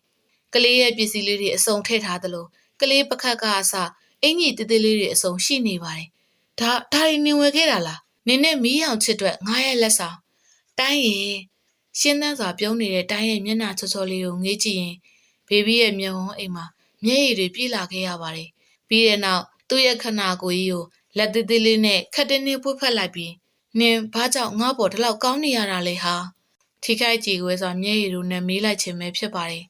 ်တိုင်းကသူမရဲ့ကြောပြင်လေးကိုခပ်ဖွားဖွားပုတ်ပြီးရင်နင်ကငါတငယ်ချင်းဖြစ်နေလို့ပေါ့ဟာအဲ့ဒီစကားကိုသူနာနာကျင်ကျင်ဆိုလိုက်ခြင်းပဲဖြစ်ပါတယ်ကိုချစ်ခဲ့တဲ့မိန်းကလေးကကို့ကိုပြန်မချစ်တဲ့အခါခံစားရတဲ့ခံစားချက်ကသူ့ရဲ့နှလုံးသားကိုတည်ပက်ချွေစေခဲ့ပါတယ်ဂုံတယောက်ရင်ထဲမှာခံရခတ်နေပါတယ်ဘေဘီကိုရဲရဲဆက်ဆက်ဥပခါပြုခဲ့သမျှကိုပြန်တွေးရင်သူ့ရဲ့ရင်တွေနာကျင်ခံစားရခတ်စေပါတယ်ဘေဘီသူ့ကိုဘလို့ပင်ဥပခါပြုပါစေသူဘေဘီကိုတောင်းပန်ခွင့်ရရင်ကျေနပ်ပါပြီအပြုံးမပြတ်မှားခဲ့တဲ့အမားတွေအတွက်ပြန်ပေးဆက်ရုံသာရှိပါတော့တယ်ဂုံကုန်းတိုင်းတစ်ခုတည်းကိုဝင်လိုက်ပြီးမိမိလေးအတွက်လိုအပ်တဲ့ပစ္စည်းတွေကိုဝယ်လိုက်ပါတယ်စိတ်ကူးထဲမှာတော့ပြုံးရည်ပျော်ရည်ပဲဖြစ်ပါတယ်မိမိလေးကိုသူဝယ်ပေးတဲ့အင်ကြီးလှလှလေးတွေဝယ်ပေးပြီးဘေဘီနဲ့အတူမိမိလေးကိုပြုံးရှင်ကြည့်နေတဲ့ပုံရိပ်တွေကစိတ်ကူးနဲ့ပဲကျေနပ်စရာဖြစ်နေပါတယ်ဒါပေမဲ့စိတ်ကူးနဲ့လက်တွေ့မှာတော့တခြားစီဆိုတာကိုတော့ဂုံသိနေပါတယ်လေဘူးတစ်ချက်ကိုမှုတ်ထုတ်ရင်လေးလံနဲ့ခြေလန်းတို့နဲ့ကားရှိအောင်ထွက်လာခဲ့လိုက်ပါတယ်မောင်ဆိုတဲ့ခေါ်တန်ကြောင့်လှည့်ကြည့်လိုက်တော့ဟန်နီဖြစ်နေပါတယ်ဂုံနှာခေါင်းကိုရှုံလိုက်ပြီးမင်းငါစီဘာလာလောက်တာလဲမောင်ကလဲကွာဟန်နီကိုစိတ်ငားလိုက်တာဟန်နီကသူ့လက်ကိုလှုံရမ်းပြီးပြောလာတဲ့အခါသူမရဲ့လက်တွေကိုပုတ်ချလိုက်ပြီးဒီမှာဟန်နီမင်းရဲ့လောက်ရက်တွေကိုရက်တန်းရက်လိုက်ပါမင်းရဲ့မာယာတွေမှာငါမပျော်ဝင်တော့ဘူးဟန်နီရဲ့မျက်နှာလေးညှို့ကျသွားပြီးမောင်ကလဲကွာဘာတွေပြောနေရလဲဟန်နီကဘာတွေဟန်ဆောင်နေလို့လဲမင်းကြောင့်မင်းမဲ့သိလိမ့်မယ်ဟန်နီမင်းကငါတခုတော့ပြောလိုက်မယ်အခုမျိုးကုံရောင်ကဟိုတုန်းကမင်းကျိုးဆွဲရကမယ်မျိုးကုံရောင်မဟုတ်တော့ဘူးသွားမင်းကရှိရထွက်သွားသူ့စကားအဆုံးမှာဟန်နီဒေါသတွေငထိတ်တက်သွားပါတယ်အော်ရှင်ကဒီလိုလားရတယ်လေရှင်ကိုကျမမပိုင်ရရင်ဘသူမှမပိုင်ရအောင်စောင့်ကြည့်နေလိုက်ရှင်ကျမလက်ထဲရောက်လာစေရမယ်ဟန်နီမင်းယူနေပြီပဲခုံရဲ့စကားကြောင့်ဟန်နီရဲ့မျက်နှာတင်းမာသွားပြီးကျမယူမယူရှင်စောင့်ကြည့်လိုက်လေရှင်မိမနဲ့ရှင်ကလေးကိုလည်းကျမအလွတ်ပေးမယ်မထင်နဲ့ဟန်နီစကားအဆုံးမှာလှည့်ထွက်သွားလိုက်ပါတယ်မင်းကငါထင်ထားတာတဲ့ကြောက်စရာကောင်းနေပါလားဟန်နီသူ့ရဲ့စကားကိုမသိတလို့လှုပ်ပြီးတော့သူမလှည့်ထွက်သွားပါတယ်ခုံကတော့ဒေါသတွေထွက်ပြီးတော့ကြံရိတ်ခဲ့ရပါတယ်ဟဲတိုင်းနင်ငါစီလာတာလားတိုင်းကဘေဘီအိမ်မှာပြတ်နေတာကိုသိကြတဲ့အိမ်ကိုနေ့စဉ်လာခဲ့ပါတယ်ဘေဘီရဲ့အနားမှာအကောင်းဆုံးတငယ်ချင်းအဖြစ်ရှိနေပေးခဲ့ပါတယ်အိမ်ကမ်းမှာပြုံးဆဆနဲ့ထိုင်နေတဲ့တိုင်းကိုတွေးလိုက်ရတာကြောင့်ဘေဘီစကားဆိုလိုက်ခြင်းပဲဖြစ်ပါတယ်နင်းစီမလားလို့ဘသူစီလာရမှလဲအယူမလေးရဲ့ပေးပါဦးငါ့ကိုနှစ်သမီးလေးနေရလေဟေးငါပဲယူအောင်မလားငါသိပါတယ်နေကငါ့ကိုတွေးကြင်လို့လာတာမဟုတ်ပါဘူးကလေးတွေးကြင်လို့လာတာမဟုတ်လားမိမိလေးကိုတိုင်းစီလက်လွှဲပေးလိုက်ရင်နှက်ခမ်းလေးစုကဘေဘီရေရွတ်လိုက်မိပါတယ်မိမိလေးကချစ်စရာလေးကွာဘေဘီရုပ်ဆိုးမရဲ့သမီးလေးဆိုဘသူမှယုံမှာမဟုတ် တိုင်နင်မကောင်းငါ့ကိုအယူလဲပြောတယ်ရုပ်ဆိုးမလို့လဲပြောတယ်သူများကိုမညာမတာပြောတဲ့ကောင်ဘေဘီကတပုံပုံနဲ့တိုင်းရဲ့ကြောပြင်လေးကိုထူရိုက်လိုက်ပါတယ်ဘေဘီမလုံးနဲ့လေဒီမှာကလေးနဲ့မလုံးနဲ့ဆိုဒီကောင်မလေးကတော့ဟန်နီနဲ့တိုင်းကတွေးသားရေးချတွေဖြစ်နေခဲ့ပြီမဲ့လေစိတ်တက်ချင်းကတော့လုံးဝမတူပါဘူးတိုင်းဘာလုပ်နေရလဲဘာမှမလုပ်ပါဘူးမမရာဒီလိုပါပဲဟန်နီကမျက်နှာချိုသွင်းရင်တိုင်းနေဘေဘီချစ်ကိုချစ်နေရမလားတိုင်းကဟန်နီကိုစူးစိုက်စွာကြည့်လိုက်ပြီးမမသူများရဲ့ကိုရေးကိုတာကိုဝင်စုပ်ဖက်เสียမလိုဘူးထင်တယ်နော်ဟန်နီကစိတ်မရှိနိုင်စွာနဲ့နေရလဲချစ်တယ်ပေါ့အိုင်တီလုံနေသေးတယ်ငါကတော့ခုံကိုချစ်တယ်တိုင်းအလိုမကျစွာဟန်နီကိုကြည့်လိုက်ပြီးမမနင်မရှက်ဘူးလားနင်မှလည်းအိမ်အောင်ရှိနေပြီကိုကုံရောင်ကလည်းသူ့အိမ်အောင်နဲ့သူဒါကိုနင်ကဘာတွေကြံနေသေးရလဲနင်ပြစ်ခဲ့တော့ပြစ်ခဲ့ပြီးအခုမှအောက်တန်းကြတဲ့စိတ်တက်တွေမွေးမနေနဲ့တော်ပြီနင်နဲ့ငါစကားဆက်ပြောနေရန်ဖြစ်တော့မယ်တိုင်းသူမကိုကြောခန်းထွက်သွားလိုက်ပါတယ်နှက်ခမ်းကိုပေါက်ထွက်လူမတက်ကိုက်လိုက်ပြီးတော့တောက်တစ်ချက်ခောက်လိုက်ပါတယ်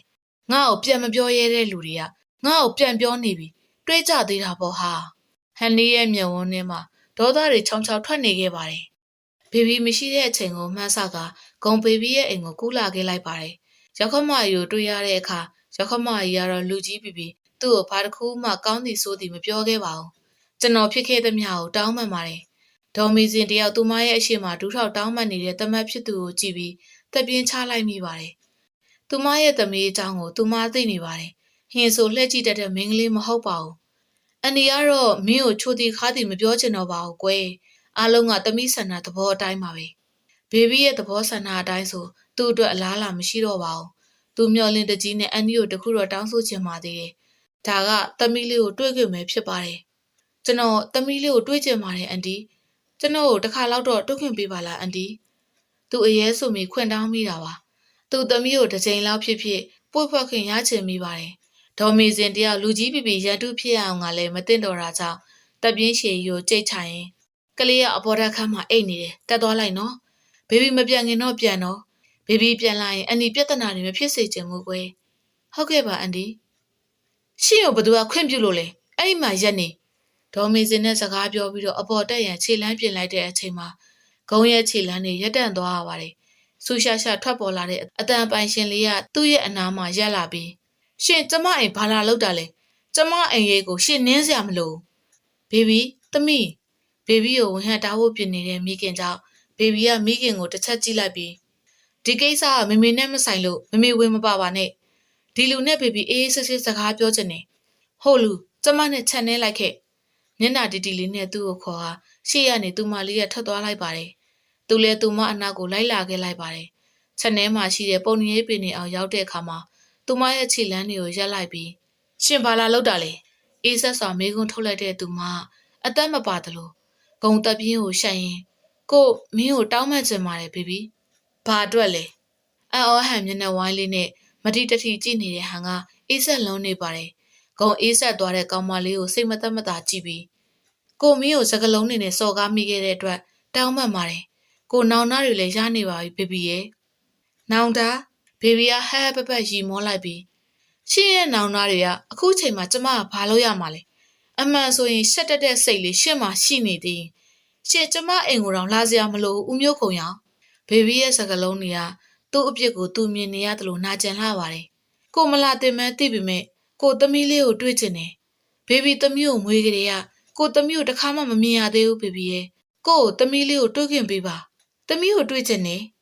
မျက်ရည်တို့နဲ့အချောက်တက်ရီမောနေပုံကခံစားချက်မဲ့နေတဲ့ကြားနာမာလေးတစ်ကောင်လိုဖြစ်နေပါတယ်ဘယ်တော့မှမင်းရောင်ချစ်ကရှင့်ရဲ့သမီးဖြစ်သွားတာလေဦးမျိုးကုံရောင်ရဲ့ရှင့်မှာသမီးမရှိပါဘူးသမီးကကျမရဲ့သမီးဘေဘီချစ်ဆိုတဲ့ကျမရဲ့သမီးရင်ထဲကအသွေးအသားတွေကနာလွန်းတာကြောင့်ဒီလူရဲ့မျက်နှာကိုမမြင်ချင်မတွေ့ချင်ပါဘူးသမီးရဲ့ခန္ဓာကိုယ်ထဲမှာရှိနေတဲ့အဲ့လူရဲ့သွေးတို့ကိုတော့ဖောက်ထုတ်ပစ်ချင်မိပါတယ်အဲ့လူကတိတ်ပြီးရက်ဆက်တယ်မိန်းမတယောက်ရဲ့နှလုံးသားကိုတီပဲ့ကြသွားဖဲ့ချွေပျက်စီးတတ်တဲ့လူမျိုးအဲ့လူကလုံးဝနှလုံးသားမရှိခဲ့တဲ့လူတယောက်အန်ကိုတင်းတင်းကြိတ်ခါရှိုက်တံမထွက်ဘဲနဲ့မျက်ရည်တွေသာကျနေတဲ့ဘေဘီကိုသူခတ်ထွေကြည့်ပြီးကိုခွန်းလို့ပါလို့မတောင်းဆိုပါဘူးဘေဘီဒါပေမဲ့ကိုရဲ့သမီးလေးကိုတော့ချီခွင့်ပေးပါရှင်သမီးမမဟုတ်တာဦးမျိုးကုံရောင်ရဲ့ဘာလို့ချီခွင့်ပေးရမှာလဲရှုပ်ရှုပ်ရှက်ရှက်ပြက်သားလွန်လာပါတယ် ပြက်သားလွန်းနာမှဓာသွားလိုပါပဲဘေဘီရဲ့စကားတွေကသူ့ရဲ့ရင်ကိုတည်ရည်ပဲ့ကြွစေခဲ့ရပြန်ပါတယ်ဒါတွေကကိုပြုတ်လုခဲ့တဲ့ဓာတ်တွေကိုပြန်ခံစားရတာဆိုရင်အဲ့ဒီဓာတ်တွေကိုကြည်ကြည်နက်နက်ခံယူပြရစေနင်အလုံးလုံးမလို့ဟုတ်လားဘေဘီတိုင်းဘေဘီရဲ့စကားကိုအထူးဆန်းလောက်ရင်းနဲ့မေးလာပါတယ်ဘေဘီကတက်ပြင်းကိုခြိုက်ရင်ငါသမီးလေးအတွက်အလုပ်တစ်ခုခုလုပ်ဖို့လိုနေပြီတိုင်းစိတ်ငကအယောင်နဲ့လည်းပါမပြောင်ချင်ဘူးမိဘပစ္စည်းငါအပိုင်းဆိုပြီးတော့လဲမလုပ်ချင်ဘူးတိုင်းရင်ငါစုဆောင်းထားတဲ့ငွေလေးအနှဲငယ်ရှိတယ်အဲ့ငွေလေးနဲ့အဆင်ပြေမဲ့နေရာမှာကော်ဖီဆိုင်လေးဖွင့်ညင်နေဟာဘေဘီရဲ့ဆန္ဒကိုသဘောပေါက်သွားတဲ့တိုင်ကခေါင်းကိုတဆက်ဆက်ညှိပြလိုက်မိပါတယ်ဘေဘီကကော်ဖီကိုလွန်စွာနှစ်သက်ပါတယ်အဲ့ဒါကြောင့်ကော်ဖီဆိုင်ဖွင့်လို့ခြင်းပဲဖြစ်ပါတယ်နေရအကွက်ကောင်းတဲ့ဆိုင်ငန်းနေရာကိုရှာလိုက်မယ်ပြီးရင်နေ့ငါပြန်ပြောမယ်ဘေဘီပြီးတော့ငါကော်ဖီဆိုင်မှာရှယ်ယာဝင်ခြင်းနဲ့တိုင်းရဲ့စကားကြောင့်ဘေဘီမျက်ခုံးလေးပြင့်တက်သွားရပါတယ်တိုင်းလဲရာဆိုတာကိုပိုင်အထက်တန်းကျောင်းဖွင့်ထားတဲ့ဆရာတယောက်ဖြစ်ပြီးတော့ကော်ဖီကိုလုံးဝစိတ်ဝင်စားတဲ့သူလည်းမဟုတ်ပါဘူးအဲ့ဒီလိုလူကသူမကော်ဖီဆိုင်မှာရှယ်ယာဝင်မဲဆိုတော့ဘေဘီအတွက်အထူးအဆန်းဖြစ်နေပါတယ်နင်ကငါဆိုင်မှာရှယ်ယာဝင်မယ်ဟုတ်လားတန်တော်မေးလာတဲ့သူကဘေဘီဖြစ်ပြီးတိုင်းကနှက်ခမ်းလေးကိုတွန့်အောင်ပြုံးရင်ဘာတွေအထူးဆန်းဖြစ်နေရလဲငါကနေကြိုက်တဲ့ကော်ဖီတွေကိုနင်နဲ့အတူမြည်ဆန်းကျင်လို့ပါဘေဘီရဲ့တိုင်းရဲ့နှုတ်မှကြားလိုက်ရတဲ့စကားဘေဘီရဲ့ရင်ကိုနာကျင်စေရပါတယ်ကိုယ့်ရဲ့အနားမှာကိုယ့်ကိုတန်ဖိုးထားချစ်ပေးမဲ့သူကိုမမြင်မဲမချစ်တဲ့သူကိုချစ်ခဲ့မိတာကြောင့်အခုဘေဘီရဲ့အချစ်တို့ဟာဓာသားထက်ကပြားရည်စက်လို့ညီဆိုင်ရင်နဲ့အတော်နာကျင်စရာကောင်းခဲ့ပြီပဲဖြစ်ပါတယ်မေမေသမီးလေးရောဘေဘီအိမ်ပြန်ရောက်တဲ့အခါအမောပြေဖြစ်တဲ့သမီးလေးကိုမတွေ့ရတဲ့အခါစိတ်ကအလိုလိုနေဒေါသတွေဖြစ်လာရပါတယ်မမေကိုတွေ့ရတဲ့အခါသူမချက်ချင်းပဲမေးလိုက်မိပါတယ်ဒေါ်မေစင်ကလည်းတက်ပြင်းကိုအချင်းချင်းချကသမီးကိုကြည့်လိုက်ပြီးသူ့အဖေလာခေါ်သွားတဲ့သမီးဘာတူလဲသူ့အဖေဆိုတဲ့စကားကြောင့်ဘေဘီရဲ့မျက်ဝန်းနဲ့အယောင်ရင့်သွားကမိခင်ကိုမေကိုပြတ်ထုတ်လိုက်ခြင်းပဲဖြစ်ပါတယ်မောင်မျိုးကိုရောင်လာခေါ်သွားတဲ့သမီးမမေကဘာလို့ထိတ်လိုက်ရတာလဲသမီးလေးကသူနဲ့ဘာဆိုင်တာမဟုတ်လို့လေသွားခေါ်မယ်ဘေဘီအခုသွားခေါ်မယ်သမီးဘေဘီအလောတကြီးအိမ်ထဲကနေပြန်ထွက်ဖို့ပြင်လိုက်တဲ့အချိန်မှာမမေကသူမကိုလှမ်းထားလိုက်ပါတယ်ဘေဘီမမေကိုမျက်မှောင်လေးကုတ်ခါကြည့်လိုက်စဉ်မမေကတက်ပြင်းကိုချကသူမကိုကြည့်လိုက်ပြီးသမီးမပတ်သက်ပါနဲ့သမီးဒါပေမဲ့သမီးရဲ့အဖေနဲ့သမီးဆိုတဲ့သွေးတစ်ခုတော့သမီးဖြတ်တောက်ဖြစ်ဖို့မကြိုးစားပါနဲ့ကွယ်သူရရေထက်ပြစ်တယ်ဆိုတဲ့စကားကိုသမီးကြားဘူးလားမီးရောင်ချက်လေးကမောင်မျိုးကုံရောင်ရဲ့သွေးဖြစ်နေလို့မြေးလေးကမျိုးကုံရောင်ရဲ့သမီးဆိုတာဖျောက်ဖျက်လို့မရတဲ့တက်သေးပဲဒါကြောင့်တားဖခြင်းပတ်သက်ခွင့်ပေးလိုက်ပါသမီးရဲ့ဘေဘီခေါင်းကိုဘယ်ညာရမ်းခိုင်ရင်ဘေဘီလက်မခံဘူးမမေသမီးကသူ့သွေးသားဖြစ်နေရင်တော့သူကသမီးလေးရဲ့အဖေဖြစ်ဖို့မထိုက်တန်ပါဘူးမမေရဲ့သမီးကိုအားထကြီးပါတယ်လို့မမေပြောချင်လဲပြောသမီးလေးကဘေဘီချစ်ရဲ့သမီးပဲဘေဘီရဲ့သွေးသားသမီးအတွက်ဘေဘီတယောက်တည်းရှိနေလုံလောက်ပါပြီမမေရဲ့အော်ခတ်လိုက်တာသမီးရဲ့စကားအဆုံးမှာအလောတကြီးပြေးထွက်သွားတဲ့သမီးကိုကြည့်ပြီးဒေါ်မေစင်ခေါင်းကိုသာခါရမ်းနေမိပါတယ်သမီးဖြစ်သူကိုအားထကြီးတယ်လို့လည်းမပြောရပါဘူးသမီးခံစားခဲ့ရတဲ့နာကျင်မှုတို့ဟာအရွယ်နဲ့မမျှခဲ့ပါဘူးအဲ့ဒီအတွက်ကြောင့်မောင်မျိုးခုံရောင်ကိုသမီးစိတ်နာနေမှာကိုသူမနားလေပါတယ်ဒီနေ့ဒယ်ဒီနဲ့မာမီမန္တလေးကိုခီးထွက်သွားခဲ့တယ်လို့သူလည်းအလုံနားရဖြစ်နေတာကြောင့်သမီးလေးကိုသူ့မမေမသိအောင်ခဏသွားခေါ်ခဲ့ပါတယ်9 လအရွယ်သမီးလေးကသူ့ရဲ့မျက်ဝန်းထဲမှာမျက်နှာမှုတွေပြည့်နေခဲ့ပါတယ်သမီးအတွက်နှုတ်ဘူးကိုတေချာဖြောပြီးသမီးကိုနှုတ်ဘူးတိုက်နေစဉ်ဦးမျိုးကုံရောင်အိမ်တကားမကြီးစီမှာအလောတကြီးអော်လိုက်တဲ့အတန်ကြောင့်သမီးလေးကအာကောင်ချစ်ခံအောင်ငိုလိုက်ပါတယ်ဘေဘီလည်းသူနဲ့အတူသမီးရဲ့အနာကိုခက်မြင်မြန်ရှောက်လာခဲ့လိုက်ပြီးပေးကျမသမီးကိုသူ့လက်ထဲကဆွဲခေါ်လိုက်ပြီးဘေဘီကသာချော့လိုက်ပါတယ်သမီးကဘေဘီလက်ထဲရောက်သွားတာနဲ့အမေမန်းသိရလာတော့မသိပါဘူးချက်ချင်းပဲအငိုတိတ်သွားပါတယ်သမီးအငိုတိတ်သွားတာနဲ့သူ့ကိုမီးဝင်းတောက်နေတဲ့မျက်ဝန်းနေနဲ့ကြည့်ပြီးဘာကိစ္စကြောင့်သမီးကိုခေါ်သွားရတာလဲရှင်နဲ့သမီးကဘာဆိုင်တာမို့လို့လဲဘေဘီဒေါသစိတ်တို့နဲ့သူ့ကိုမေးခွန်းထုတ်လိုက်ခြင်းပဲဖြစ်ပါတယ်သူကဘေဘီကိုရီဝေးစွာကြည့်ပြီးအဖေတယောက်ကကိုယ့်ရဲ့သမီးကိုချီပိုးချင်လို့ခေါ်တာအပြစ်လားဘေဘီအဖေသူ့နှုတ်ဖျားမှထွက်ကြလာတဲ့အဖေဆိုတဲ့စကားကြောင့်သူမနှက်ခမ်းတစ်စုံကိုတိတိတတ်တာမဲပစ်လိုက်ပြီးအဖေလို့ရှစ်နှုတ်ကတုံးဆွဲရလောက်အောင်ထိထိုက်တန်ခဲ့လို့လားဦးမျိုးခုံရောင်အရာရာအားလုံးအတွက်ကိုတောင်းမှန်ပါတယ်ဘေဘီရဲ့မမနာအပြည့်ရှိတဲ့ဘေဘီရဲ့မျက်ဝန်းတွေကိုကြည့်ပြီးသူတောင်းမှန်စကားစုံမိလိုက်ပါတယ်ဒါကိုဘေဘီကလှောင်ပြုံးလေးနဲ့မှားပါတယ်လို့တောင်းမှန်လိုက်တိုင်းဘေဘီကကြိတ်နဲ့ခွင့်လွှတ်ပေးရမှာလားဘေဘီမညာပါဘူးဘေဘီဥကုံကိုမချစ်တော့တာမဟုတ်ဘူးချစ်နေပါသေးတယ်ဒါပေမဲ့ဘေဘီရဲ့အချစ်တွေကိုအစိတ်လူးပေးခဲ့တဲ့ဥကုံကို ဘေဘီဘရောမခွင့်မလွတ်ဘူးသူမစကားအဆုံးမှလှည့်ထွက်ခဲ့လိုက်ပါတယ်သူ့မှာတော့လှည့်ထွက်သွားတဲ့ဘေဘီရဲ့ကြောပြင့်လေးကိုသာငေးကြည့်ရင်ခေါင်းငိုက်ဆိုင်ကျသွားရပါတယ်ဟုတ်ပါတယ်သူ့ကိုတိတ်တခုချစ်နေမှသိနေတဲ့မင်းကလေးကိုမှသူကတေးရပါတန်ရာတွေရင်ထဲထည့်ပေးခဲ့ပါတယ်အခုအချိန်မှသူဒူးထောက်တောင်းပန်ခဲ့ရင်တော့အဲ့ဒီအမျိုးသမီးငယ်ကသူ့ကိုလှည့်ကြည့်တော့မှမဟုတ်ပါဘူးအဲ့ဒီအမျိုးသမီးငယ်ရဲ့စိတ်တူကပြတ်သားပါတယ်တစုံတစ်ခုကိုဆုံးဖြတ်ပြီးရင်ဆုံးဖြတ်ချက်တိုင်းလှုပ်တာကမလွဲအိတ်ကံမှာအနာရှိစဉ်တံမိုးမထားမိခဲ့တဲ့ပန်းကလေးကသူ့ရဲ့အမုန်းတွေကြားမှာစိတ်တန်ရာတွေနဲ့ပိတ်လောင်ခဲ့ရပါတယ်အဲ့ဒီအမျိုးသမီးငယ်ရင်ထဲကစိတ်တန်ရာတွေကိုသူဖြေဖျောက်ပေးနိုင်မှုအတော်စူးစမ်းရပါအောင်မယ်ဟန်နီကမြို့ကုံရောင်ကိုဒီအတိုင်းလှုပ်ပေးလိုက်တာလားရှာပြေးကြော်တရားဟန်နီကိုမေးခွန်းထုတ်လိုက်ခြင်းပဲဖြစ်ပါတယ်ဟန်နီလည်းစီကရက်တလေးကိုဟန်ဖဖဖွာရှိုက်ပြီးလေထဲမှာအငွေ့အဖြစ်နဲ့ပြောင်းလဲသွားတာကိုမှုတ်ထုတ်ရင်းမောင်အတွက်ဆိုဟန်နီဘာမဆိုလုပ်ပေးနိုင်နေဆိုတာမောင်သိထားပါမောင်ကဟန်နီအတွက်အချစ်ရဆုံးယောက်ျားတစ်ယောက်မို့မျိုးကုံရောင်ကိုလက်စားချေမဲ့ကိစ္စမှာဟန်နီကမောင်ဘက်ကအစွမ်းကုန်ရက်တည်ပြီးတော့မှာပါမောင်ရဲ့မိသားစုပေါ်မှာမျိုးကုံရောင်လောက်ခဲ့တဲ့လောက်ရက်အတိုင်းအတွက်မောင်အစားဟန်နီကအစားပြန်ယူပေးမယ်ဆိုတာမောင်သိထားပါ။ဒါပြေကျော်ဆိုတဲ့ယောက်ျားကဟန်နီချစ်ရဆုံးယောက်ျားတစ်ယောက်စီးပွားရေးနယ်ပယ်မှာထိတ်တန်းဖြစ်နေတဲ့မျိုးကုံရောင်နဲ့ရှင်းလိုက်တဲ့အခါမောင်တို့ရဲ့လုပ်ငန်းကတတိတတအရှုံးပေါ်ခဲ့ပါတယ်။ဟန်နီနဲ့မောင်ကတက္ကသိုလ်မှာကလေးချစ်ခဲ့ရသူတွေဖြစ်ပြီးတော့မောင်ရဲ့မိသားစုစီးပွားရေးအချိန်ရိုင်းနေသွားတဲ့အချိန်မှာဟန်နီကမောင်နာမှာအပိပေါ်ဖြစ်ရှိနေခဲ့ပါတယ်။နောက်ဆုံးမျိုးကိုရောင်ဆိုတဲ့လူကြောင့်မောင်တို့ရဲ့လုပ်ငန်းတွေဆွန့်လွတ်လိုက်ရတဲ့အချိန်ထိပဲဖြစ်ပါတယ်။အဲ့ဒီအချိန်ဟန်နီရဲ့စိတ်ထဲမှာမောင်အတွက်မျိုးကိုရောင်ဆိုတဲ့သူကိုလက်စားချေခြင်းနဲ့စိတ်ပဲရှိခဲ့ပါတယ်။အဲ့ဒီစိတ်ကြောင့်ပဲမျိုးကုံရောင်ရဲ့အနာကိုချစ်ကပ်ခဲ့ကကံရည်ပြင်းလို့တည်ငြိမ်နေတဲ့မျိုးကုံရောင်ရဲ့ဘဝကိုရေနောက်တွေဖြစ်အောင်သူမပြုတ်လုပ်ခဲ့ခြင်းပဲဖြစ်ပါတယ်။ဘေဘီနဲ့အဆင်ပြေဖို့ကြိုးစားလေဝေးလေဖြစ်နေရတဲ့သူ့အတွက်မျောလင်းချက်မဲနေပါတယ်။အတွေးတွေနဲ့ရှုပ်ထွေးနေတဲ့အချိန်သူ့ထံရောက်လာတဲ့သူကဟန်နီပဲဖြစ်ပါတယ်။ဟန်နီကိုတွေးလိုက်ရတဲ့အခါသူ့ရဲ့မျက်ခုံးတွေတွန့်ကျုပ်သွားပြီ။မင်းဘာလာလောက်တာလဲဟန်နီ။ဟန်နီကသူ့ကိုတောင်းပန်တဲ့မြုံဝန်းအကြီးတို့နဲ့ဖြစ်ခဲ့သမျှအားလုံးအတွက်ကျမတောင်းပန်ခြင်းလို့လာခဲ့တာပါမောင်။အပြစ်ရှိတဲ့သူကတောင်းပန်လာပြီမို့သူခွလွတ်ပေးသည်မီလား။သူ့အတွေးတို့နဲ့ရှုပ်နေစမှာပဲဟန်နီကသူ့ရဲ့အရှိမဒူးထောက်ထိုင်ချလိုက်ပြီးလူတိုင်းကအမားနဲ့မကင်းဘူးလို့ရှင်းမြဲပြောခဲ့တယ်လေ။တစ်ချိန်တစ်ခါလေးပဲဖြစ်ဖြစ်ကျမကိုခွလွတ်ပေးလို့မရဘူးလား။ဒူးထောက်ထိုင်ချကလက်အုပ်ချီတောင်းပန်လာတဲ့ဟန်နီကသူ့တပ်ပြင်းကိုခက်ကြိတ်ကြိတ်ချရင်အမားကိုတီးလို့အမှန်ပြင်းမဲလို့တွေးရင်တော့မင်းကိုခွလွတ်ပါတယ်။ကိုတို့အမားတွေအတူတူကျွလွန်ခဲ့ကြတာပဲ။သူ့ရဲ့ရင်နဲ့မွန်းလျားစွာနဲ့စကားဆိုလာပါတယ်။သူကဘေဘီရဲ့အပေါ်မှာအမားတွေအများကြီးကျွလွန်ခဲ့ပြီးပါတယ်။အဲ့ဒီအပြစ်တွေအတွက်သူကမြည်သည့်အပြစ်ကြွေးမဆိုပေးဆက်ဖို့အတွက်အစင်သစ်ဖြစ်နေခဲ့ပါပြီ။ဂုံမတိလိုက်တာကအဲ့ဒီတောင်းပန်ကြီးရဲ့နောက်ွယ်မှာရှိနေတဲ့ဟန်နီရဲ့မကောင်းမှုကိုပဲဖြစ်ပါတယ်။ဘလို့ပဲဖြစ်ဖြစ်ဒယ်ဒီနဲ့မမီတမီးကိုတောင်းပန်ပါတယ်ကွယ်။ဖြစ်ခဲ့သမျှတွေအားလုံးတာဘက်ကမှားတယ်ဆိုတ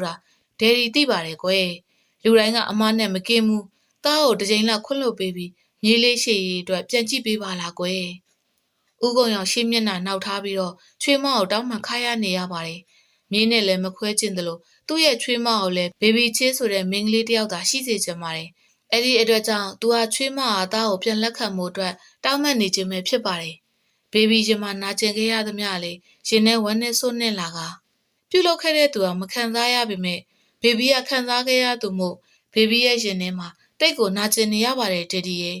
တကယ်ချစ်တဲ့သူက